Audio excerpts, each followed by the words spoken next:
So this is the World Satsanga on the 19th of December 2015, and we've got quite a good house here. We've got John, Mo and Jeremy, Marnie, Chris, Joe, Ulla, Marita, Morella, and for the first time, Biljana. Biljana, it's a tradition that the new person gives just a few words or a quick summary about their involvement in spiritual work. So if you can just give the group a quick summary of your involvement with spiritual work, that'd be fantastic. Thank you.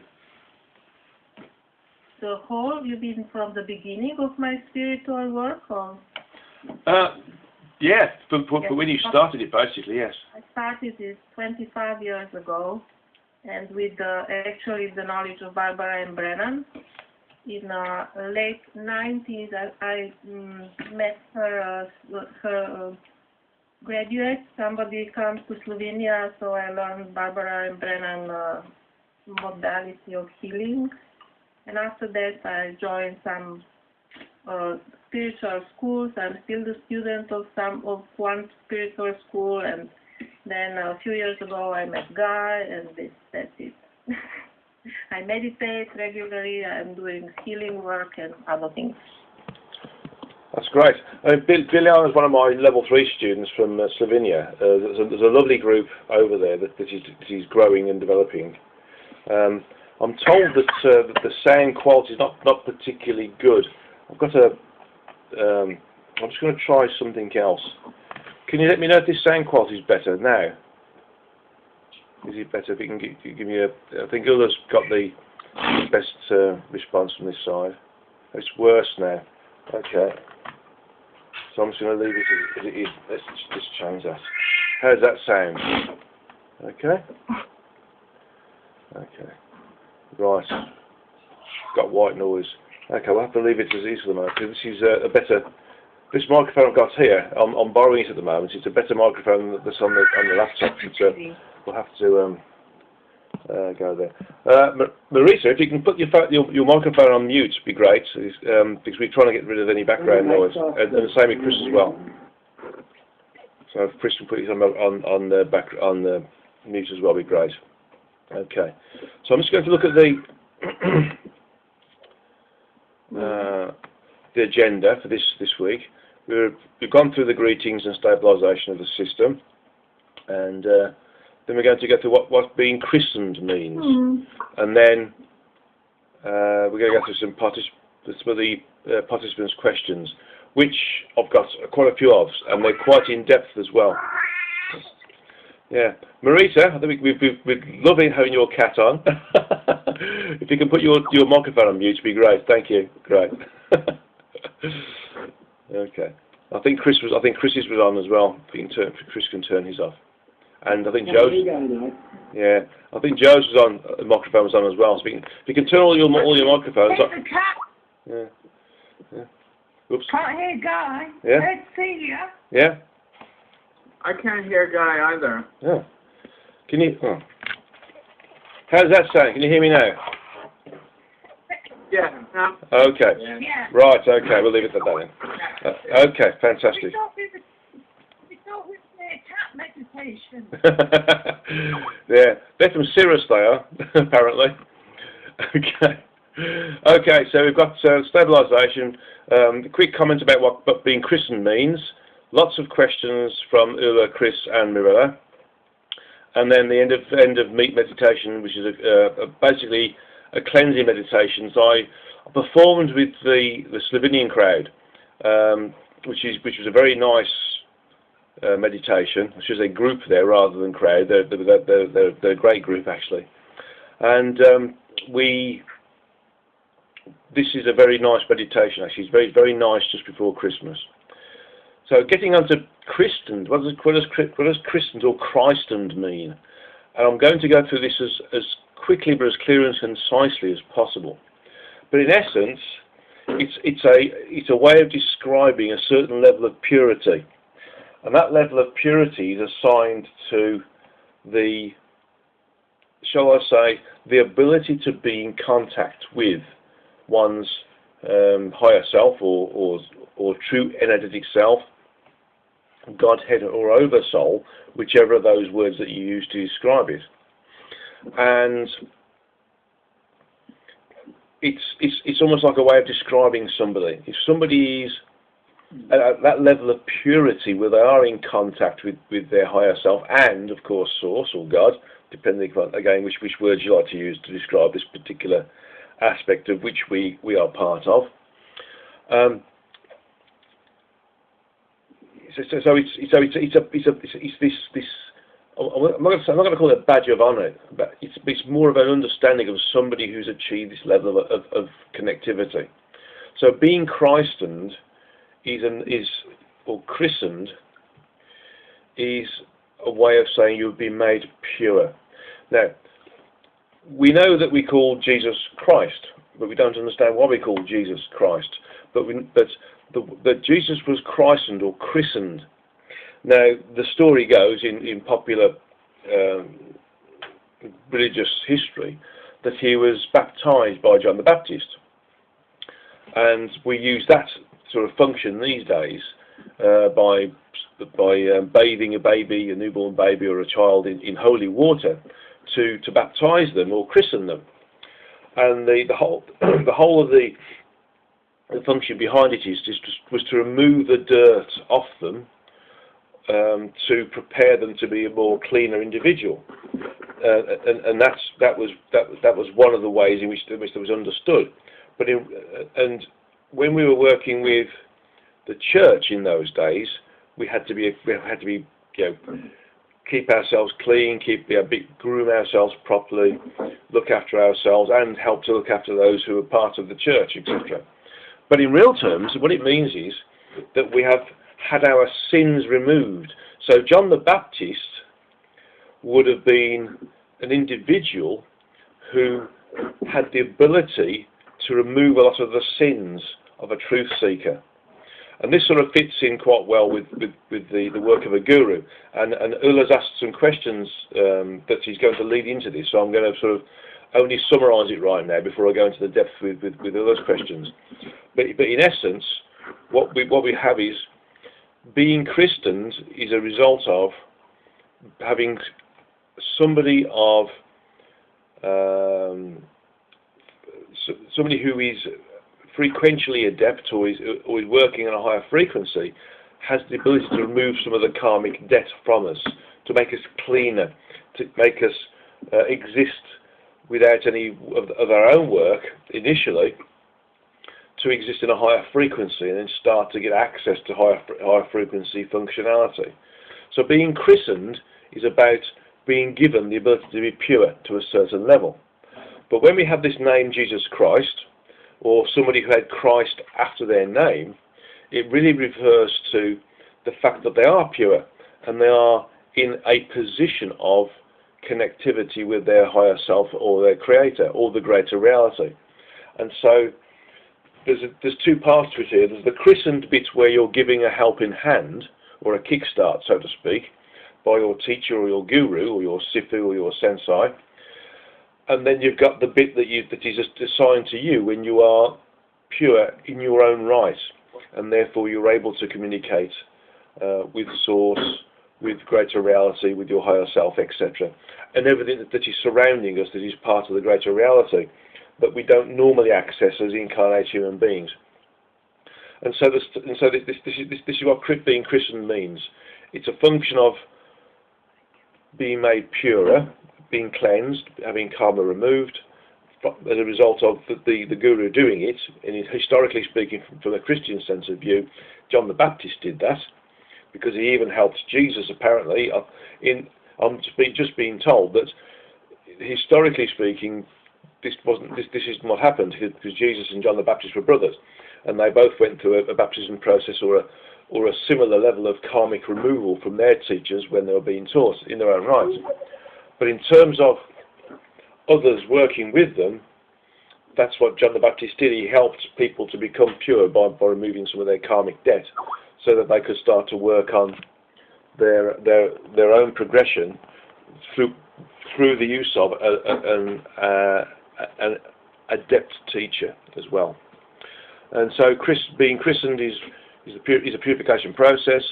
having the Christ terminology, the Christ label after your name, means that you've achieved it and you continuously achieve it.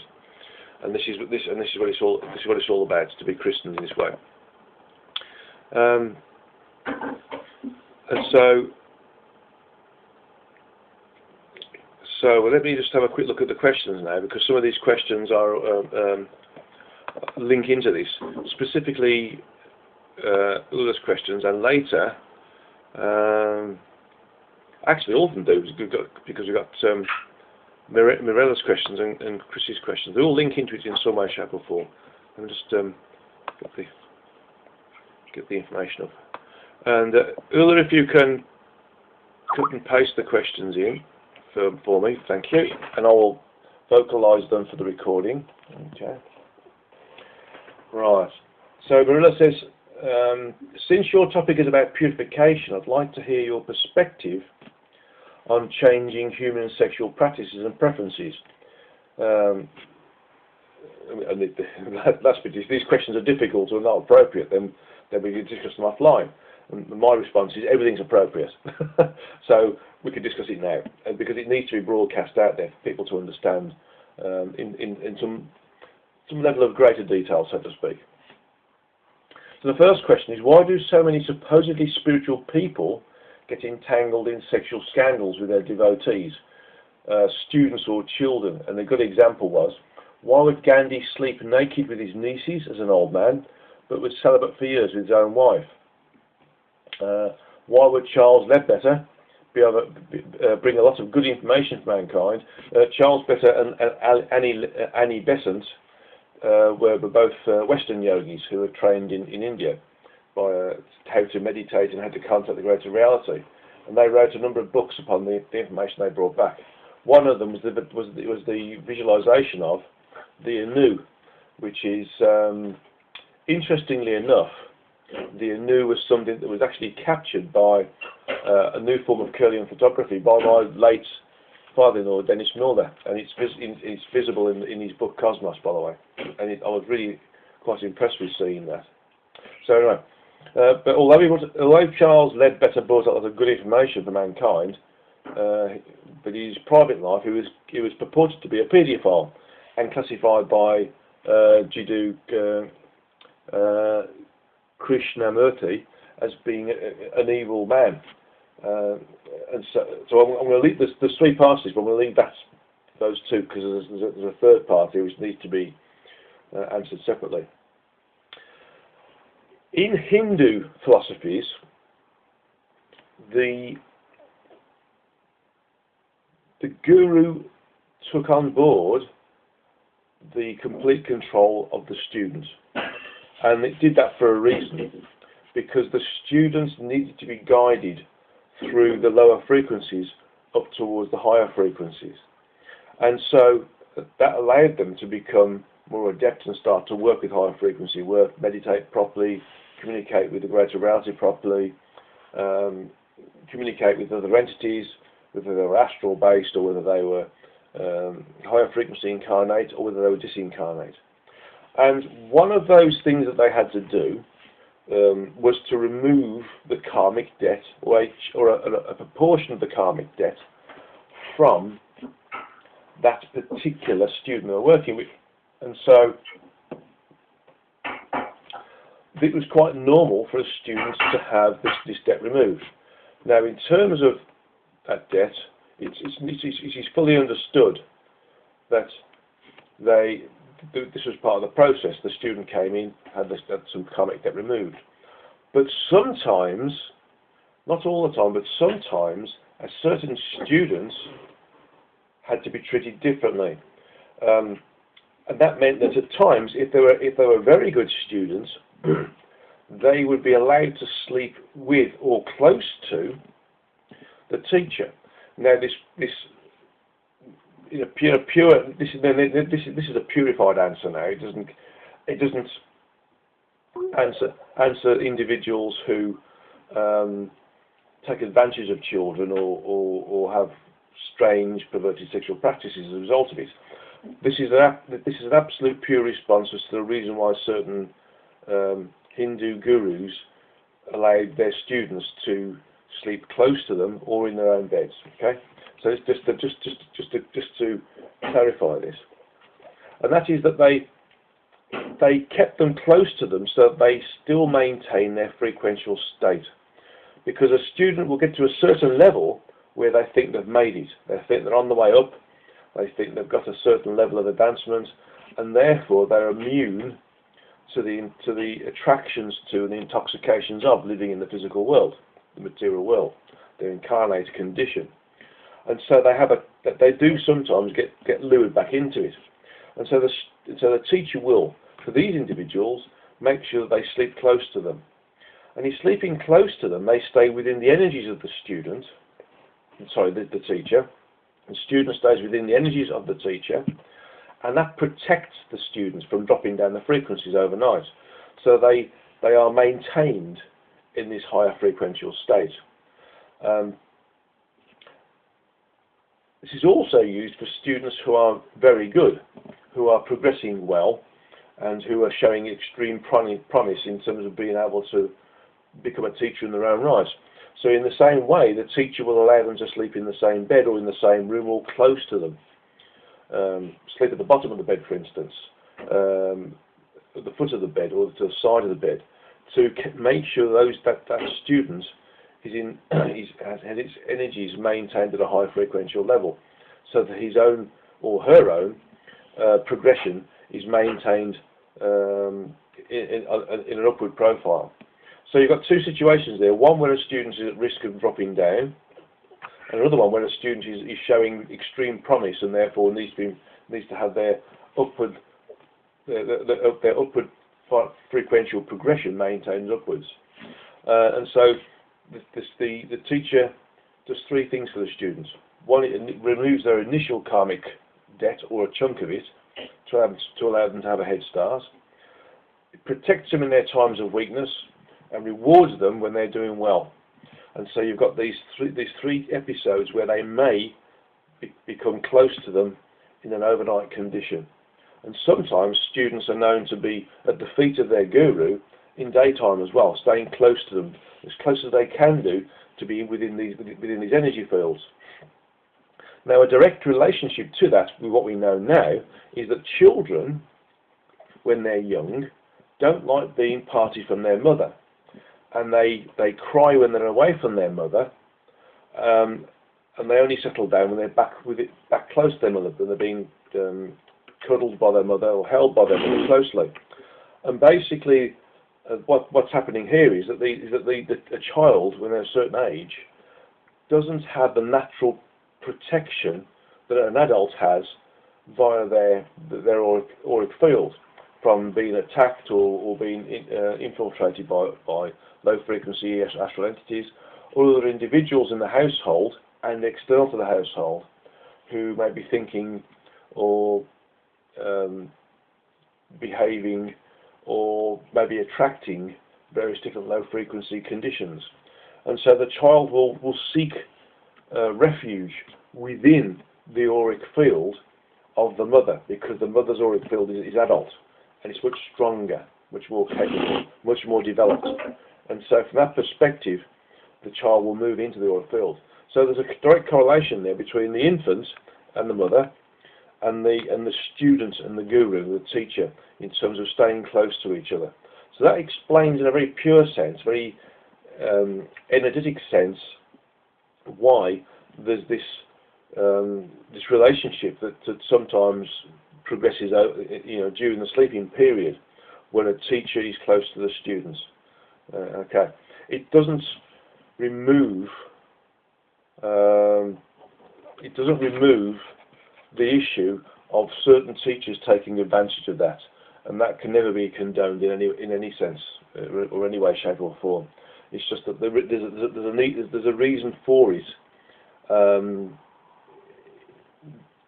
that is to do with making sure the students maintains his high frequency condition, so to allow it to continue its progression to the point where it can at some point become capable of continuing its own progression upwards, without needing to be protected or moved away from any low frequency intoxications or attractions or addictions.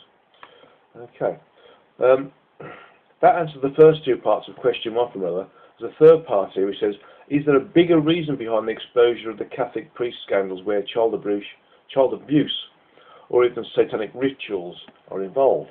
Are these pre-life arrangements with the abuser and the child, or just evil acts committed by some low-frequency individuals? Well,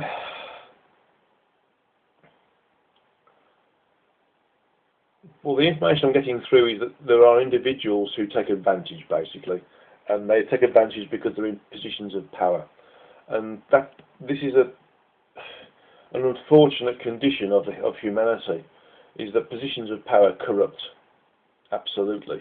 It doesn't matter where we are. We could be the chief executive officer of business, we could be the Pope, we could be another sort of religious leader, or we could be somebody else who runs an organisation. That level of power can, in the wrong hands, lead to corruption. And one of those methods of corruption in this particular instance could be the abuse of children, because it's accepted that a priest is supposed to be an individual of correct thought, of correct processes, of correct behaviours and actions, who could be trusted with anybody and anything. And so this is not expected. But when it does happen, it just shows us that these individuals are putting this level of power, and that they really shouldn't be there, to be honest, and therefore it comes out later. Now, the reason why it's coming out now, by the way, is because we are in an age of exposure. And the age of exposure is given to us because we're all starting to work in a higher frequency way. And when we're all working in a higher frequency way, and that doesn't just include us as spiritual individuals and our spiritual path, trying to seek the truth in any way we can do, it involves the base resonant frequency of the rest of the earth as well. So, in effect, all of these individuals also start to see beyond the barriers, the protective veils that are placed in front of these individuals to protect them from being found out. And so, this involves financial scams as well, and problems with banks and individuals who've taken pension schemes and everything else that is a result of somebody taking advantage of the populace in some way is starting to be exposed now, because as we become a higher frequency, things become more transparent. We can see behind what's going on, and so they no longer become acceptable. They no longer become acceptable to the group. Okay. I think we've just They no longer become acceptable to the group. Well, the group being the whole of the populace of the world. Okay. So that, I hope, answers that particular question. The second question is, why do many spiritual people become disinterested in physical sex, whereas immersed souls want more of it?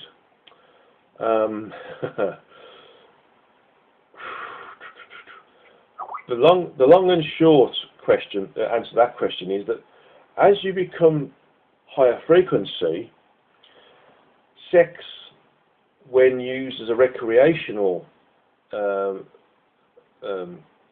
pastime, starts to become recognised as that, and it starts to become less of an intoxicating physical sensational thing. It starts to become more aligned with true love with somebody, a sharing of the same vehicle. When we are coupled together in intercourse, we are essentially almost the same vehicle, and so we become one individual. And so, in the general state of things, the normal act of sex as a result of the love between two individuals who want to be together is maintained. But where it's used as a pure sensory function, the individuals who are rising up the frequencies start to become disinterested, because they know it's an addictive process. It's a function of karma, and so they're not interested, or not interested in it, or they become less interested in it. And this also is aligned to food as well. People who are higher frequency start to become less interested in food, less interested in alcohol, less interested in drugs, etc. All of these things that are physical sensations start to become less interesting, whereas fully immersed souls tend to become more immersed in it the more they get. For instance, that's the answer to that question. There's two parts to this. There's two additional parts to it, shall I say. So in Japan, younger people are losing interest in sex, dating, relationships, marriage, or having children, reducing their birth rate even lower. They say relationships are too hard. Why bother?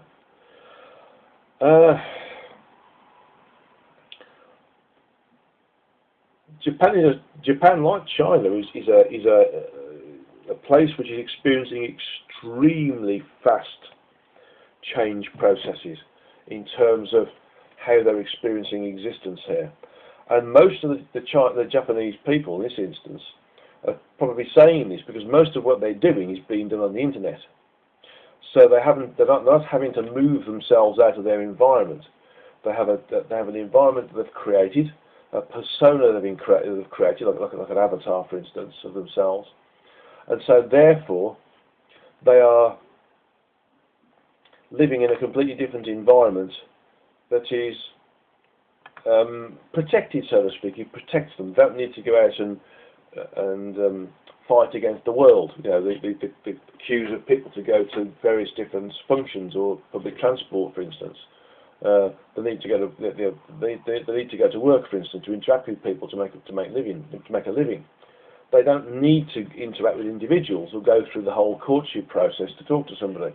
They can talk to people who they think they know over the internet. So most of the Japanese side is to do with working in a cyberspace environment. And the rest of this question is, yet researchers are creating artificial sex robots that they claim will reduce prostitution, paedophilia, and provide AI companions for single people, shut-ins, the elderly, or even married couples. Where are we heading with this? This is another function of karma. This is another function of sensory karma, physical karma, attraction or addiction to sensory stimulus. So irrespective of whether it's sex with prostitutes, more sex than you can cope with your partner, or whether it's sex via sex aids, including robots, for instance, it's all to do with being addicted to a physical stimulus, which is karmic. And this is specifically a case of attraction for those individuals who are fully immersed in their incarnate state and are therefore a lower frequency. And so they can't see beyond where they are. If they were lucky enough to be taught by somebody who could remove some of their karma, i.e. remove some of their low frequency condition, they would start to see beyond this and start to move away from this addiction of sex in any way, shape or form that they can get it. And so basically it's a case of, it's all to do with individuals who are experiencing lower frequency existence and are seeking some sort of stimulus from that particular existence as a result that is presented to them in that low frequency. Okay. Third one is our sexual operating system changing physically or energetically as we ascend from 3 frequential life to higher frequencies?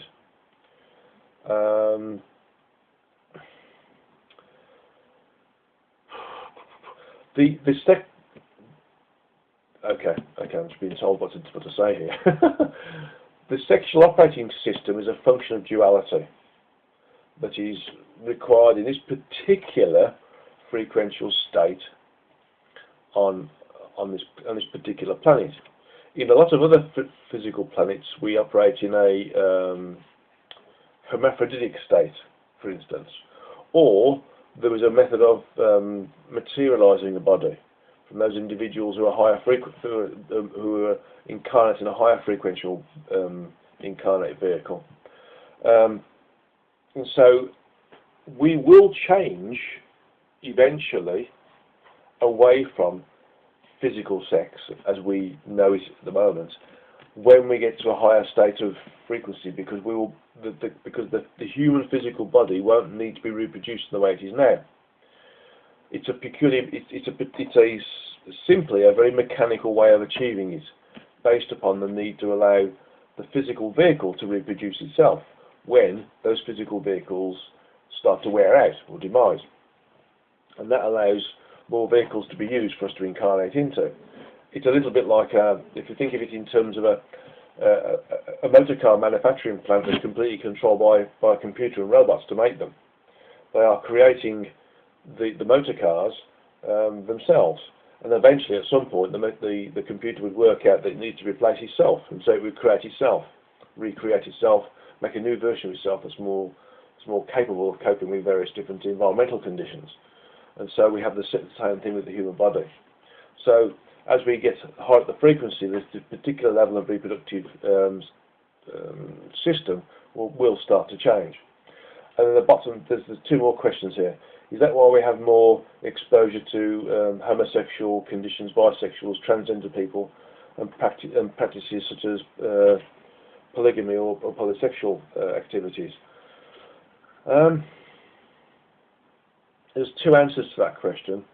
The first thing is that we naturally have a love for each other, and depending upon the environment we find ourselves in, that can be male to female, female to female, or male to male. And if the love for each other is robust, the actual vehicle type doesn't matter. It's the love that matters, and that's the most important thing. And if you have people who can live together, work together, cherish each other, nurture each other together, and they can also enjoy each other's love in a physical way as well, then that's okay. It's the addiction to things that is the problem, because that is karmic. People who are experiencing all sorts of different sexual practices that are there for sensory stimulation because they must have it, not because they like it, but because they must have it, they can't live without it. They're the individuals who are stuck in the karmic loop that is specifically aligned to the sensory practices associated with the sexual activity, not the sexual activity between two loving individuals, whether they're same sex or whether they're different sex. That's not a problem. It's the way in which the desire is sated that causes the issue, and the linking to the karmic side of things. The final part of it is that part of our evolution or distraction from it, as in Atlantis. In Atlantis, there was, in my understanding, a big problem with the way the genome was used. It became very much a situation where the genome was used for, shall I say, fashion-based issues. People manipulated their own genome to show that they got money. For instance, they could change the body shape to have various animalistic tendencies. Hence, some of the old legends about minotaurs and centaurs, where they're half man, half horse. You know, minotaurs half bull, half human. Some of the things that came through the Egyptian legacy, where they have Anubis as half dog or half wolf and half man.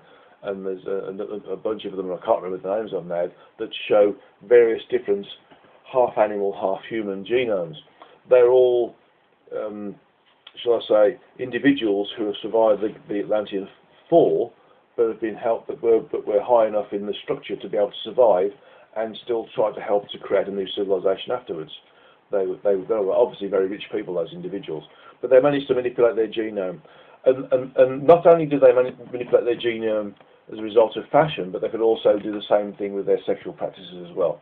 And so Atlantis became addicted to this downward spiral of sensory and material thoughts, behaviours, actions, and therefore addiction, which helped to bring them down, because everything was later designed around how the economy, the individuals and everything else could support this particular addiction, and it just spiraled down a long way. Okay, so I hope that answers Ula's questions there. They're very good questions. Nothing is taboo, by the way. If we want to know the truth, we have to sort of know the truth. Okay. Okay, Chris just said they come to teach love. Yeah, love is love, irrespective of gender. There is no gender barriers with love. It's how we love each other that matters. If we get addicted to certain things, that's when we start to get a problem. Okay, Chris then asks a question about Christ and Nadia. So Christ and Nadia talked about the energy colour has something to do with gravity. The gold in our energy and the triangle of gold in the centre of the earth that keeps the vehicle grounded. Not so much in the greed, but the energy of gold in Gaia. Hence the attraction to gold. And he asked if I could answer a question on this.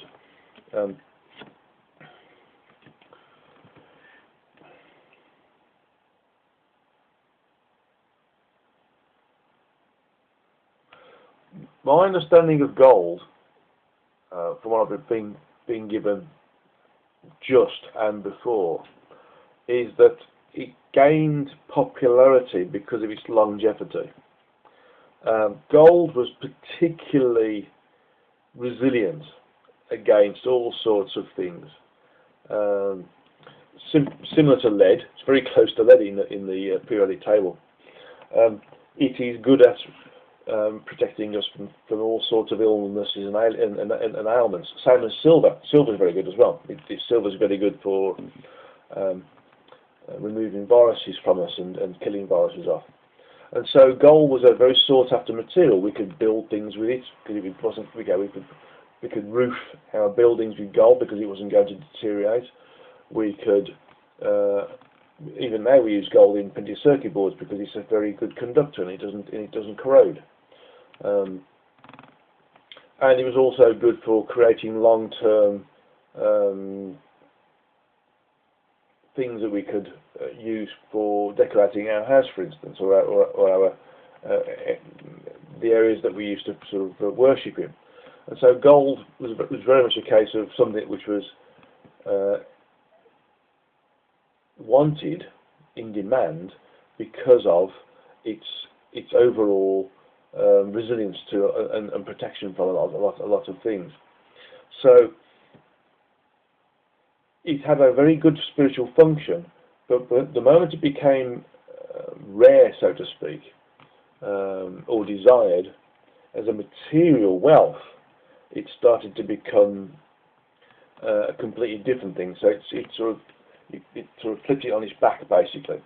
And so when we start to become more materialistic and seek gold, and gold was a wealth-based metric, then it stopped being a protector of us or something useful to us, something that we could build our houses on, or I think even in the main monastery in Lhasa, the roof was made of gold because it was a particularly good, resilient material to use for roofing.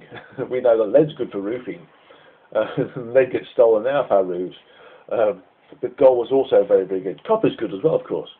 But it was these particular pure metals that were good for our everyday life and decoration. And so, because of its rarity, it was considered to have a high level of desirability. That high level of desirability later became a materialistic desire, and therefore became a very karmic value with us, because it started to become something more from its material desirability perspective than it was in terms of its functionality for us. And so it's become a bit of a karmic dead weight for us now, an anchor. People who desire and must have gold are addicted to having gold, and having gold because it's a material. It's a material material. It's a low frequency material substance. I'm not saying it very well, am I? is basically something that is anchoring us to low frequencies. Anything that is material, even our desires, thoughts, behaviours, actions, keeps us in these low frequencies. And so that's the same with gold. So even though gold can be considered to be holy at some times and useful, and it very well was in our everyday life, it's now being corrupted by basic humanity and the way we work with the material itself. So from coming from something that was good but difficult to mine, it's now become very desirable and a problem in terms of the way it keeps us in a karmic state. We must have gold. We desire to have gold. We have it on our fingers, around our necks. Some people have it on their toes. You know, we make all sorts of objects of desirability from gold. So because it's all material, it's a material anchor. It's a karmic function, and it helps to keep us here. Okay, so let's have a look at Marilla's questions. We're doing well here, actually. I've gone to the wrong part. Then we can go into a meditation. Fantastic. Right. Okay. So Marilla's questions are, and I'm going to do the same thing if I can do. But there we go. Oops. Okay. It disappeared. I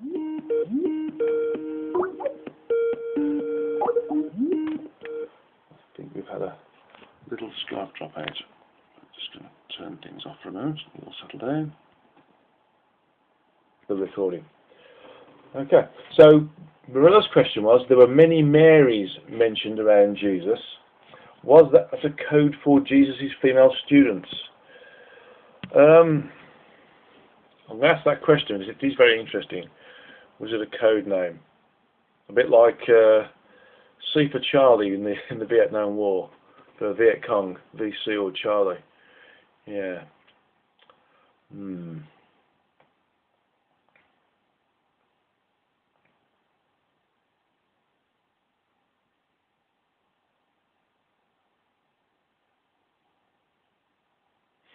Well, interestingly enough, I've just been told there was actually 4 Marys.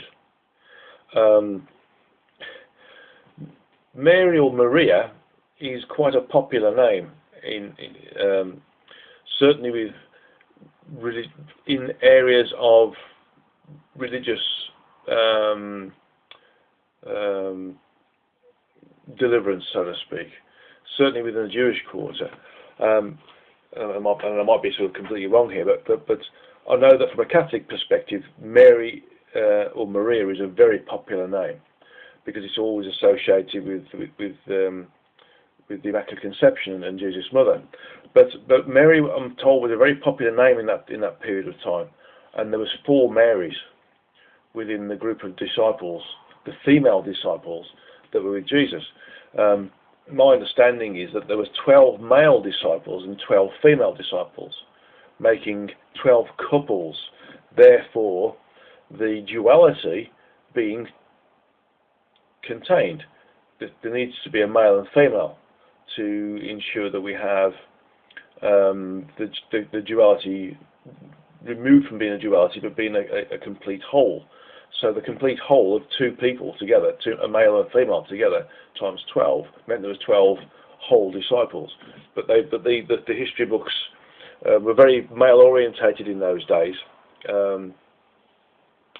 and so it was quite normal for the female side of things to be either swept under the table or completely misrepresented. So the fact that we had Mary Magdalene, for instance, and others, is all sort of very difficult, very hazy for us, and even our Catholic Church and other people sort of hold Mary Magdalene under a very strange light. But my understanding is that there was 12 females there, and about 4 of them were called Mary.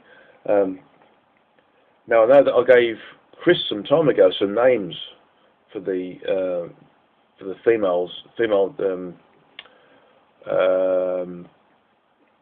devotees of Jesus. It'll be interesting to see if you can dig that email out, Chris, at some point and see if that's the same in that. But I've just been told there was 4 Marys. Sometimes they use their second names, but Mary was a common name in those days.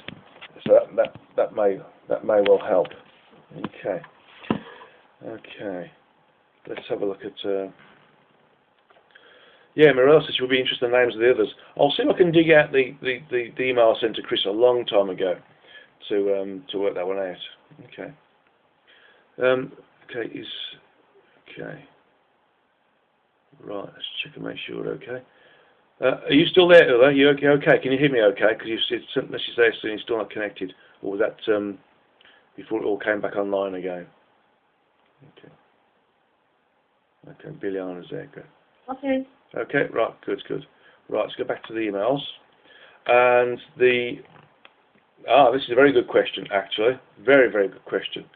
And I was travelling down to Celia's, because this is held at Celia's house today. And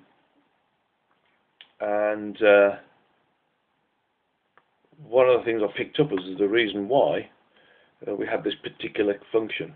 And I'm going to very quickly give you the text. And here we go. Right.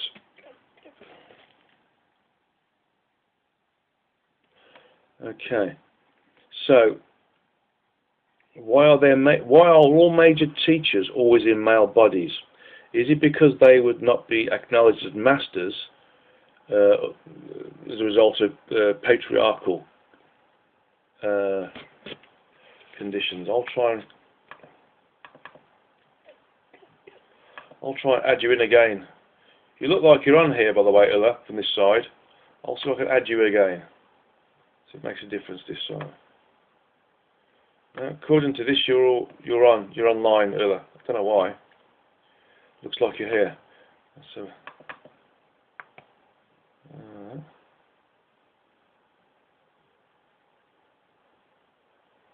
Let's try and put you back on again then.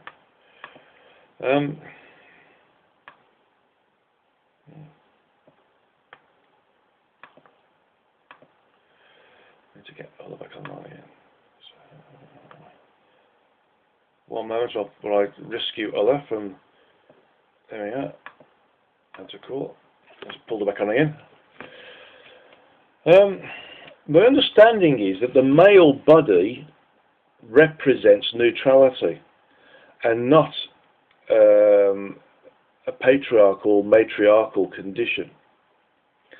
It's to do with the understanding that the male body can't reproduce, full stop. The female body can reproduce.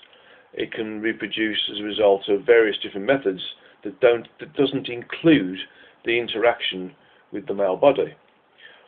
But the male body can't reproduce, full stop. It's a totally, shall I say, neuter condition without the female there. And so it's considered to be neuter when it is outside of marriage. And so from that perspective,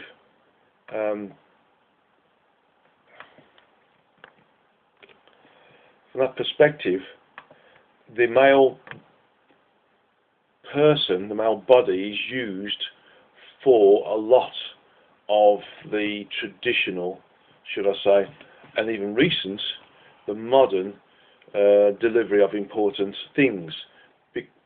And also, there's something else to do with this as well. I'm just trying to get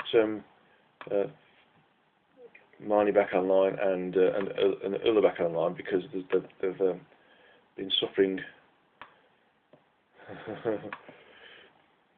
They've been suffering the Skype misbehaving, and basically,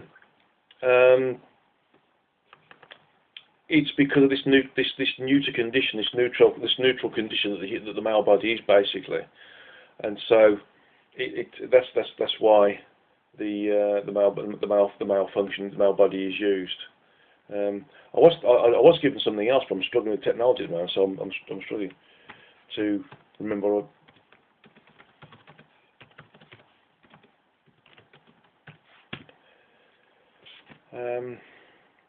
And so really, that's the only reason I can see why the male body was used for most of these individuals. Although you're looking at people like Mother Teresa, for instance, and you have a female there, which is very which is very, very interesting, because Mother Teresa and other female functions are very, very popular and very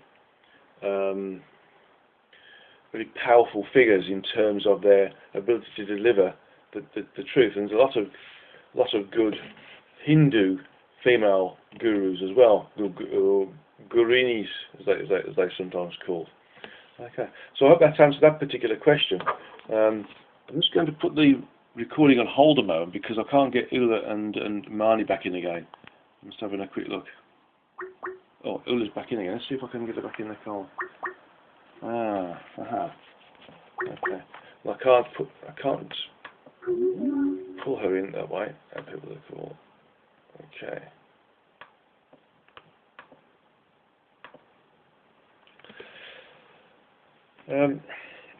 Right. What I might do just before we finish this, which will be with the meditation, is just dial you all off and see if I can dial you all back in again, so I can pull Ulla back in again.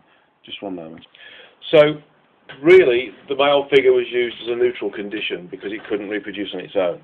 It can't actually, in its physical form, recreate another human form. So that's why it was considered to be neuter.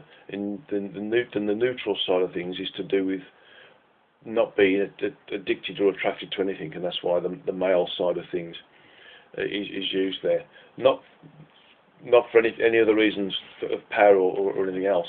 However, there is one thing that did spring to mind, and that is that at this moment in our particular evolutionary cycle, I am aware that there has been a number of times where there's been a cycle of male dominance and female dominance on this particular planet. And my understanding is at the moment,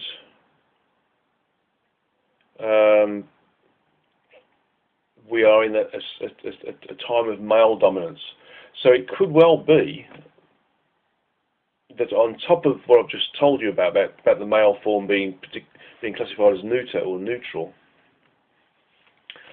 that on top of this we also have the cycle of male dominance as well. And so whereas in the past, let's say a couple of cycles ago on Earth, maybe in one of the other civilizations where there was female dominance, that we may well have had the condition where all of the religious leaders, all of the chief executive officers of businesses, all of the politicians of note would have been female as well. So I think I'm just being told there's two things here. One is the neutral aspect of the male body in real terms, the neuter aspect of the male body in real terms. That being its inability to recreate itself by itself or any other means, and also that it's right now we're in a cycle of male dominance on this planet as well. So that's another reason for it. Okay, well, I hope that answered that question. What I'd like to do now for the next few moments is to go through this cleansing meditation. Now, I introduced this in the Slovenian Satsanga a couple of weeks ago.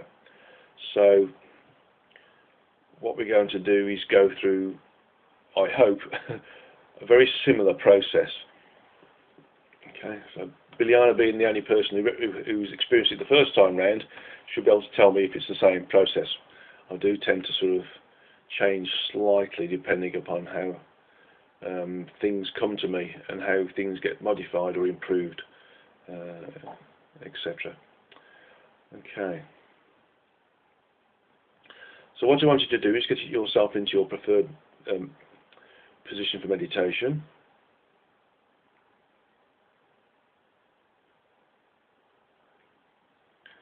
Okay, so that's in your straight back chair with your feet flat on the ground, your back straight, your palms uppermost on your upper thighs, just where the body meets the lower body. So the legs meet the lower body, and eyes closed but focused upon the area of the third eye, which is in between the two eyebrows and above the bridge of the nose. Okay.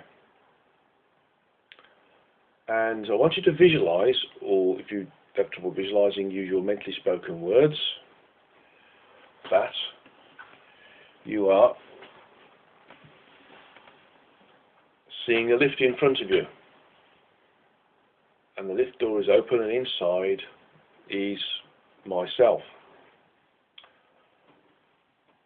And I want all of you to walk into this lift. Now you can visualize it that you're all walking into the lift individually, or you can visualize all of you walking into the lift. It doesn't matter which way you think about it. We're all going to be in the lift together. Okay. I'm going to use the lift for those individuals who want to use this particular meditation, who haven't done this reversing the frequencies workshops. I know that all of you are level 3 students, so we don't need the lift in reality at this level of our progression. But for those who are outside of this, they can use this particular vehicle to help them to experience the same thing. So we all walk into the lift and turn around, and I close the lift door.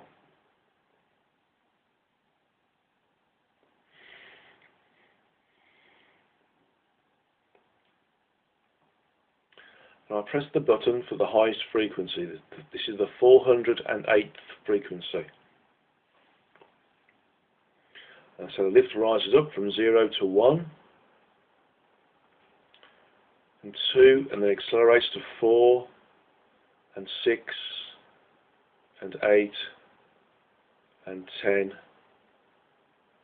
and then gets faster at 20, and 30, and 40, and 50, and accelerates again to 70, and 90, and just as it goes past 100, it goes to 150, it accelerates again to 150, 200, 250,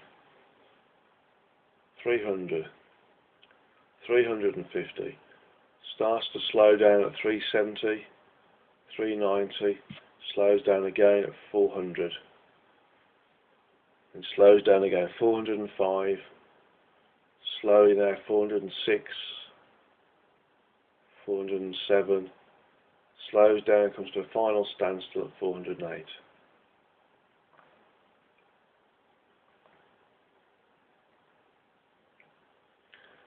I'm going to ask for our lift to go to the absolute dead centre of the 397th simultaneous universe that's represented by this 408th frequency, just so we have a datum. And while we're here, we're going to expose ourselves to the environment in its fullest. So I'm going to remove the roof of the lift. I'm dissolving the roof of the lift, dematerializing it. Then I dematerialize the doors of the lift. Then I dematerialize the back of the lift. Then I dematerialize the right walls of the lift. And I dematerialize the left walls of the lift. And then finally, I just make the floor of the lift totally visible, invisible from our perspective. So it's there, but it's totally see-through.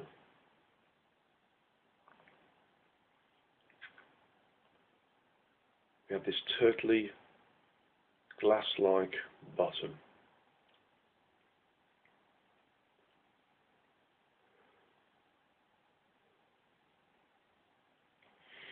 And rather than using a tried and tested method now. What we're going to do is ask Source to cleanse us,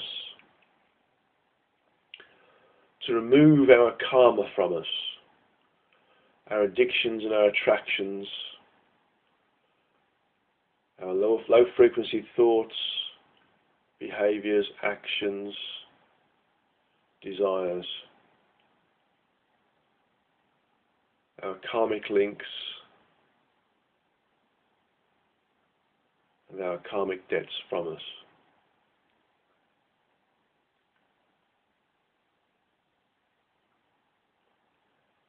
And so, in asking this question and knowing the benefit to us that receiving this cleansing has, this recipiation of purity, this christening function, the Source bathes us in light. It's like a huge, powerful spot lamp focuses on us, surrounding us in light so bright that we can't see the fingers on our hand as we present our hand in front of our face.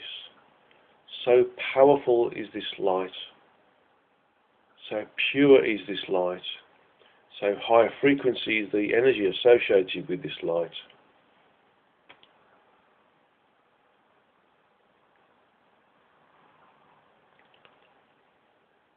that we are sterilized, karmically sterilized from this light. While you're in this light, you can ask the Source to cleanse you in other ways that you want to be cleansed as well. So give it your personal requests to cleanse you. This powerful, strong light that surrounds you is cleaning you, removing your karma, the material desires, the wealthy desires, the need to have belongings, the need to have status, the need for having certain friends, the need for having certain thoughts, certain behaviours, certain actions, links to other people in previous incarnations you've had will be removed.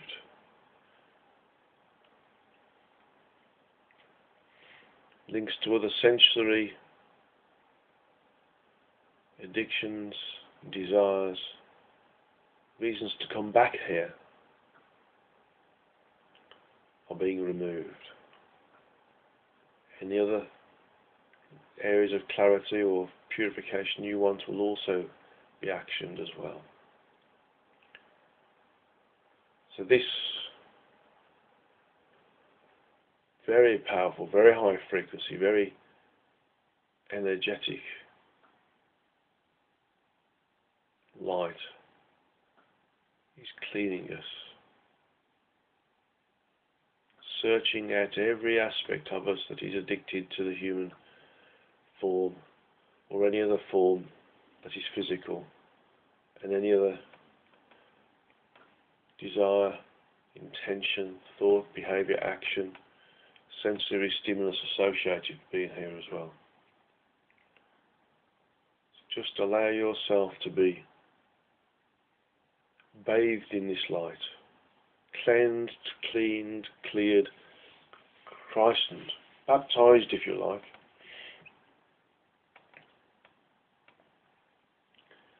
So stay here for a few minutes, just allowing this cleansing process to become as efficient and as robust as possible.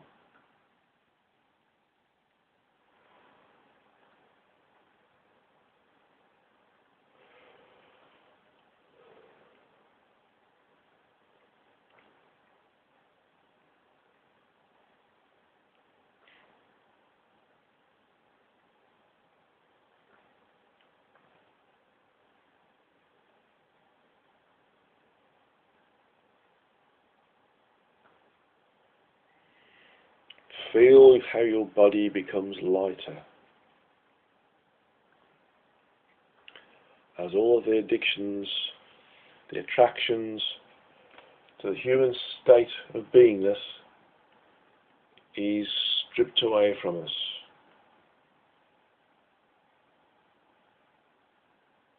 The source, our creator, our ultimate guru, before the origin that is stripping away all of the dirt, the low frequency issues that we've accrued to date from us. Notice how clean you feel, or are starting to feel. Notice how certain thoughts, desires, actions, behaviours, when you monitor yourself, are no longer so prominent. They're being stripped away from you. They're no longer important.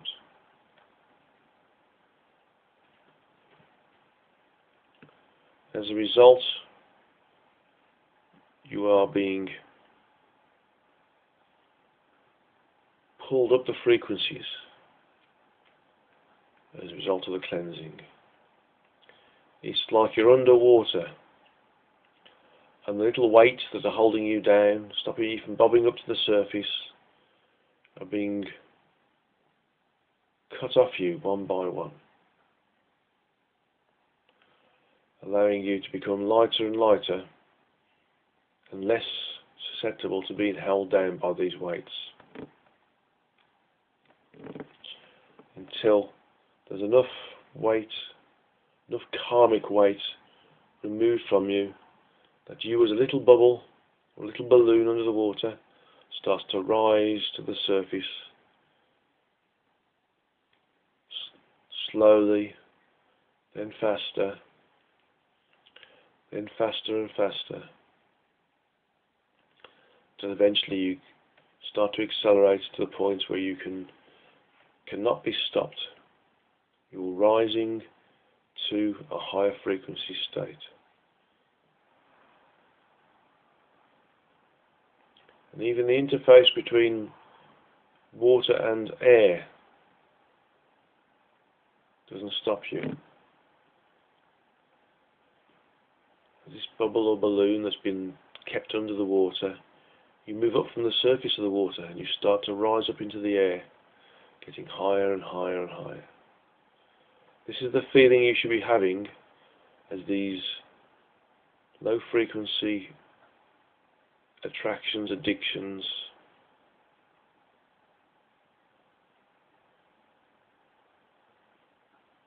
these thoughts, behaviours and actions are slowly being stripped away from you.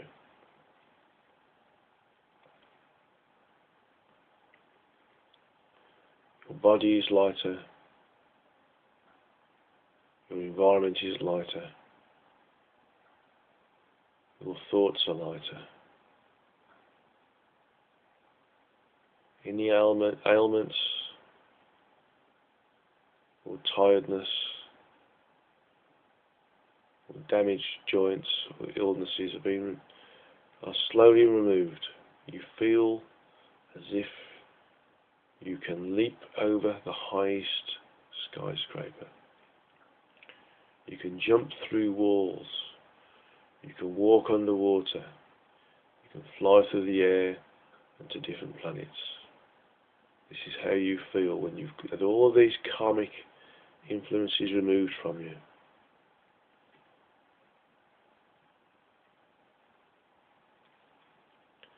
We'll stay here just for a few more minutes, just to allow all of this to be removed. Bask in this very powerful light. The spotlight of the source, removing your karma from you, allowing you to become pure, to become Christened.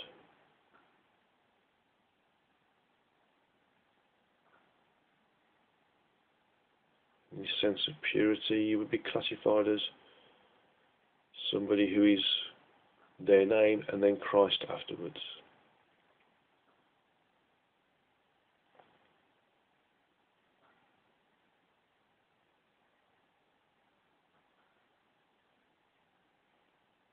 Let this light strip you bare, down to your bare soul, your bare aspect. So that you're back at the state you were before you started to use incarnation as a way of expressing an accelerated function of your evolutionary progression.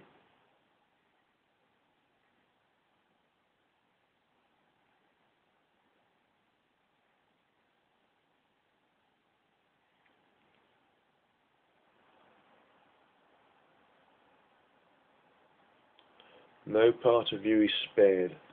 Every function within you is being cleansed. Physical, energetic, and sentience. Everything is being cleansed.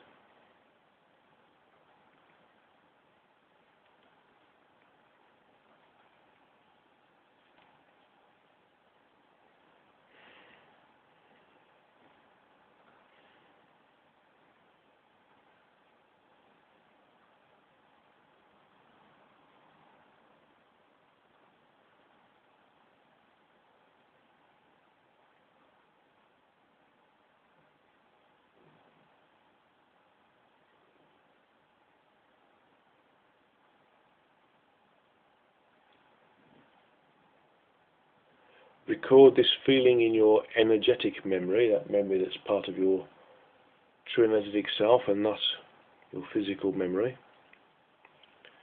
Record how it feels to be purified, to be washed, to be cleansed, to be absolved of your so-called sins, to be without karma, without the anchor, the very large boat anchor that karma provides and stops us from soaring into the atmosphere. Feel the freedom associated with it.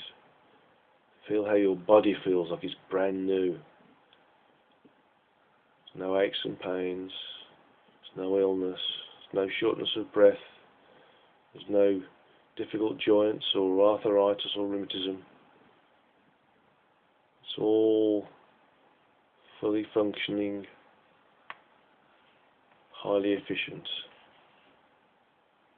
totally reactive now. The body is perfect. The result of removing all of this karmic debt. No individual owes you anything. You owe no individual anything either. You are clean and absolved.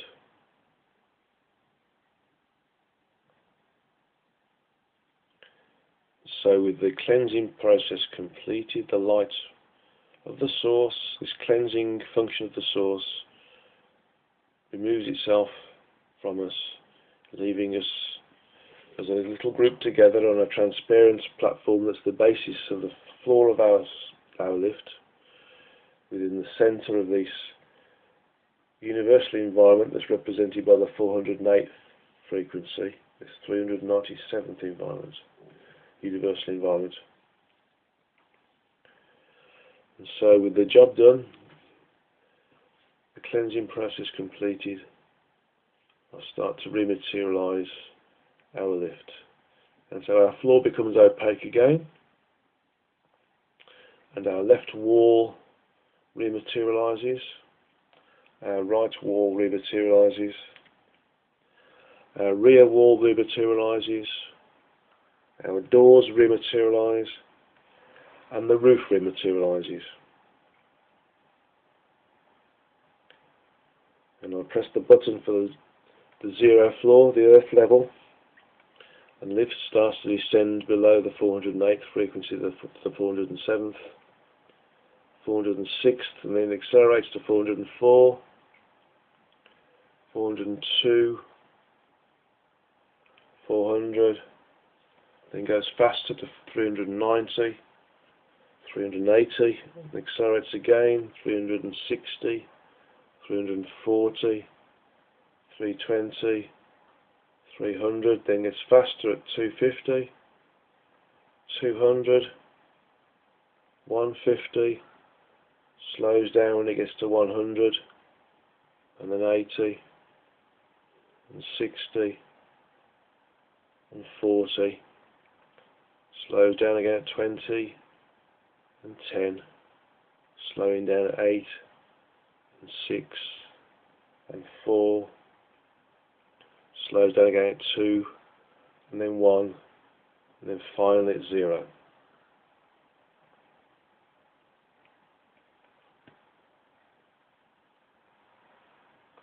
And when you're ready, you can walk out of the lift, bring yourself back into your room slowly, wherever you are. Take a drink of water. And I'll just check to see how you are. Making sure they're all back. Okay. Nicely cleaned, cleansed, purified, free of karma individuals. Okay. You okay, Chris? Back okay? Good. Mo and Jeremy? Yeah. Good. Excellent. Good. John? Oh, that was lovely, guy. Thank you. Thank you. Great, thank you. Ulla? Thank you. Good. Marita? Yeah, thank you. Good. Mirella? Fine, thank you. Good. And Biljana? Yes, thank you. Good. Great. Good. Okay. Sometimes we do feel physical feedback on these sorts of meditations. We can get very high tingling sensations, almost kundalini effect in the spine, or you can feel high or low temperatures, emotional responses as well, and also some people hear tinnitus or even some of the other sounds that are associated with the chakras and the different plexuses on the spine. So you might hear things like harps playing or bells chiming, those sorts of things. Those are quite common, those are. Okay, well thank you very much for joining in today, and I thank those who gave their apologies, and I thank those who stayed for as long as they could do and had to go about their incarnate daily business. I wish you all season's greetings. Have a great Christmas 2015 and a wonderful New Year and the start of 2016. And so I'll put out the advertisement for the next Satsanga being the Tuesday. But if everybody, if people say they can't manage the Tuesday, or if people say they can't manage the Tuesday instead, then I'll revert back to the Saturday. Okay, so season's greetings to you all. It's wonderful working with you as ever, and please look after yourselves, look after your loved ones, and spread God's light everywhere you are and be of service as much as possible. Okay, good night everybody, or good morning, or good afternoon. And Good night, guys. glad to work with you all. Thank you all. Thank you. Okay, bye. Merry Christmas. Merry Christmas to you all. Season's greetings and Happy New Year.